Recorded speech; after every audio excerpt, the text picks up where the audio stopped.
तमाम लोग आजकल बालों में स्ट्रेटनिंग ज़्यादा कराते हैं या केराटिन ट्रीटमेंट कराते हैं। स्ट्रेटनिंग के दौरान जो उसमें क्रीम इस्तेमाल होती है उससे कैंसर का खतरा ज़्यादा होता है। इस तरह का एक अध्ययन सामने आया है अमेरिकन, जिसमें ये बात कही गई। इस पर बातचीत करने के लिए हमारे साथ धर्मशिला हॉस्पिटल के निदेशक हैं और वो कैंसर सर्जन भी हैं, डॉक्टर अंशुमन जी। उनसे बातचीत करते हैं। सर, क्या उसमें जो क्रीम इस्तेमाल होती है उसमें को लेकर कुछ संदेह है वैज्ञानिकों को कि उससे कैंसर हो सकता है, क्या कारण है? देखिए, इस पे संदेह काफ़ी समय से किया जा रहा था, लेकिन 2022 में स्टडी पब्लिश हुई और जिसमें पाया गया कि इसमें कुछ तत्व ऐसे हैं जिसके लगातार इस्तेमाल से खास करके 3 कैंसर का खतरा बढ़ा है, जिसमें स्तन का कैंसर, बच्चेदानी के मुंह का कैंसर और ओवरी का कैंसर। केमिकल क्या है? मेन केमिकल है पैराबेन, फिनॉल और थैलेट्स। ये केमिकल 3 कैंसर को करा रहा है। होता क्या है कि कहा गया है स्टडी में कि अगर 1 साल में 4 से ज़्यादा बार इस्तेमाल कर रहे हैं, यूजुअली ब्लैक निग्रोज में ज़्यादा इस्तेमाल होता है, तो उसमें कैंसर का खतरा बढ़ा। कुछ स्ट्रेटनर में फॉर्मल्डिहाइड डायरेक्ट है और कुछ में मिथिलीन ग्लाइकॉल है। मिथिलीन ग्लाइकॉल हीट होने के बाद फिर फॉर्मल्डिहाइड में बनता है। इससे ब्लड कैंसर और नाक के पीछे एक नेजोफेरिंक्स होता है, नेजोफेरिंजियल कैंसर, इसका खतरा बढ़ा है। ये स्टडी में है। तो सर, क्या इसको बिल्कुल भी इस्तेमाल नहीं करना चाहिए? इसमें एक चीज़ ये भी कि जो पार्लर में इस्तेमाल होता है उसको लेकर ज़्यादा सवाल खड़े किए गए हैं, बजाय जो बाहर मार्केट से जो क्रीम लेते हैं उसके बाद उसको इस्तेमाल करते हैं उसके मुकाबले। क्या ये दोनों अलग अलग चीज़ें हैं? बिल्कुल ऐसा नहीं है। ये डिपेंड करेगा उसके कंटेंट में क्या है। तो आप पूछेंगे कि क्या कंटेंट में लिखा होगा पैराबेन, थैलेट्स, फिनॉल? नहीं लिखा होगा। उसमें लिखा होगा प्रिजर्वेटिव और फ्रेग्रेंस, मतलब खुशबू के लिए सामान इस्तेमाल किया गया, प्रिजर्वेटिव के लिए तो ये लिखा नहीं होगा। इसकी लैब स्टडी में पाया गया तो ये सारे स्ट्रेटनर में है। बेसिकली ये रासायनिक तत्व तो इंडोक्राइन डिस्ट्रप्टर होते हैं, मतलब महिलाओं में जो एस्ट्रोजन होता है उसकी तरह काम करते हैं और लंबे समय और बार बार इस्तेमाल।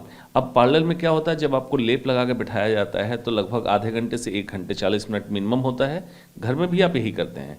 आपके स्कैल्प से, मतलब स्किन जो चमड़ी होती है जहाँ से बाल जुड़े होते हैं, वहाँ से एब्जॉर्ब होकर शरीर में जाएगा और बार बार इस्तेमाल करेंगे तो इसका लेवल बढ़ेगा और शरीर को लगेगा एस्ट्रोजन की मात्रा बढ़ी है और रिएक्ट करेगा और कैंसर का खतरा बढ़ाएगा। क्या एक बात की गई जो स्मूदनिंग में भी जो चूँकि चिकनापन के लिए बालों को इस्तेमाल करते हैं उससे भी एक खतरनाक बातचीत की, मतलब उसमें भी कहा गया वो भी बहुत खतरनाक है? जी, ये स्टडी में दोनों चीज़ें इंक्लूड की गई, हेयर स्ट्रेटनर और हेयर रिलैक्सर। जो आप कह रहे हैं रिलैक्सर बोलते हैं उसको, कि बाल को मुलायम कर दे और सीधा करने में मदद करे। दोनों में ये रासायनिक तत्व पाया गया है, क्योंकि बनाने की प्रक्रिया में रासायनिक तत्व का इस्तेमाल किया जाता है। एज सच रिलैक्सर की जरूरी नहीं है, प्रिजर्वेटिव और खुशबू के लिए ज़रूरी है ये। अच्छा, अमेरिका में इसको लेकर कहा जा रहा है कि चेतावनी भी जारी की जाए ताकि लोग कम से कम इस्तेमाल करें। तो क्या यहाँ पर अवेयरनेस के लिए क्या करने की ज़रूरत है कि आपको लगता है कि लोगों को ज़्यादा से ज़्यादा इसकी जानकारी हो? बिल्कुल, अमेरिका में ये कहा है क्यों ना इसको बैन कर दिया जाए, लेकिन क्योंकि बाजारवाद बहुत बड़ा होता है तो इसलिए कहा गया है चेतावनी जारी करें। हिंदुस्तान या इन जनरल मैं सभी को कहता हूँ कि जो आपका शरीर की संरचना बनाई गई उसके हिसाब से आपके बाल, आँख, होंठ, नाक, स्किन वैसी बनाई जाती है।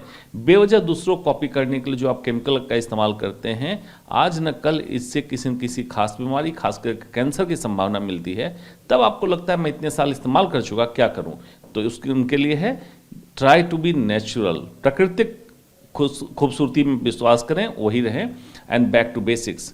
आंवला, रीठा, सीकाकाई से लोग बाल धोते थे, उसको करें, वो बेहतर है रादर देन कि आप रिलैक्सर और स्ट्रेटनर पे जाएं।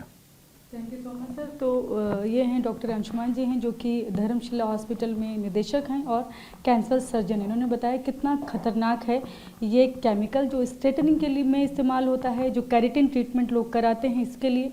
तो इस तरह के किसी भी तरह का केमिकल से बचे, क्योंकि ये बहुत आपको कैंसर का खतरा इससे हो सकता है। कैमरा पर्सन मनीष के साथ में शालिनी वाजपेयी, TV9।